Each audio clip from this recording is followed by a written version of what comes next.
17 বছর ধরে দাবিকে সামনে রেখে আমরা আন্দোলন করেছি, সেটা হলো একটা অবাধ সুষ্ঠু নির্বাচন এবং সংসদ নির্বাচনের পরিবর্তে স্থানীয় সরকার নির্বাচনে ধোয়া তুলে হয়তো তারা সূক্ষ্ম ষড়যন্ত্রের পায়তারা শুরু করেছে। দীর্ঘ 17 বছর আমরা আন্দোলন করেছি।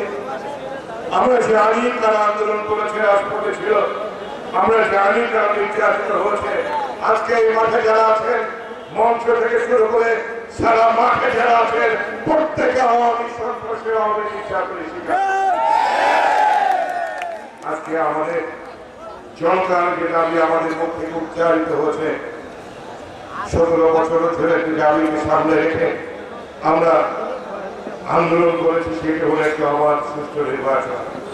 সেই নির্বাচন যাতে ব্যাহত হতে পারে তার জন্য তথাকথিত সংস্কার এবং সংসদ নির্বাচনের পরিবর্তে স্থানীয় সরকার নির্বাচনে ধোয়া তুলে হয়তো তারা সূক্ষ্ম ষড়যন্ত্রের পায়তারা শুরু করেছে। তাদের ষড়যন্ত্র থেকে আমাদেরকে মুক্ত হতে হবে এবং আমাদেরকে সচেতন হতে হবে।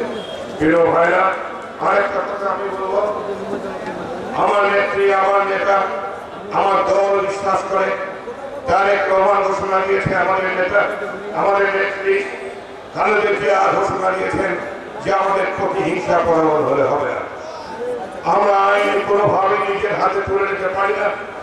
আমরা এদেশের জনগণ যে দুর্ভোগের শিকার হয়েছে, যে দীর্ঘ 17 বছর, সেই দুর্ভোগকে আবার জনগণের কাঁধে আমরা চাপিয়ে দিতে পারি না।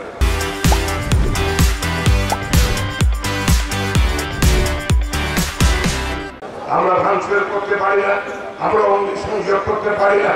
আমরা শুধু এই সরকারের কাছে একটি নির্বাচন দাবি করেছি মাত্র।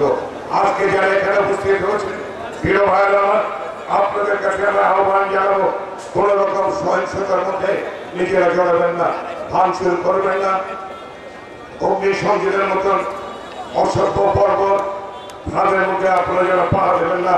এবং আমি আরেকটা কথা বলে শেষ করব, আমরা জানি যে বিগত 17 বছর ধরে এদেশের প্রশাসন, বিশেষ করে পুলিশ প্রশাসন, জনপ্রশাসন দ্বারা আমাদেরকে নির্যাতন করা হয়েছে। তারপরেও আমাদেরকে ধৈর্য ধরতে হবে, আমাদের মনে রাখতে হবে, আজকে যদি পুলিশ প্রশাসন এবং জনপ্রশাসন আজকে বিজেপি সহ ডিজিএফআই আজকে তারা যদি বৈরী হয়ে যায়, তারা যদি মনোবল হারিয়ে ফেলে, তাদের দেশে অরাজকতা বৃদ্ধি পাবে। যেমনভাবে এটা বৃদ্ধি পেয়েছে, আজকে দেশে অরাজকতা বৃদ্ধি পেয়েছে, খুন হচ্ছে, ধর্ষণ হচ্ছে, ডাকাতি হচ্ছে, চুরি হচ্ছে, ডাকাতি হচ্ছে। অবাক হয়ে যাবেন, গাড়ির মধ্যে, বাসের মধ্যে ডাকাতি হয়েছে এবং আমাদের কোন এক মা বোনকে ধর্ষণ করা হয়েছে।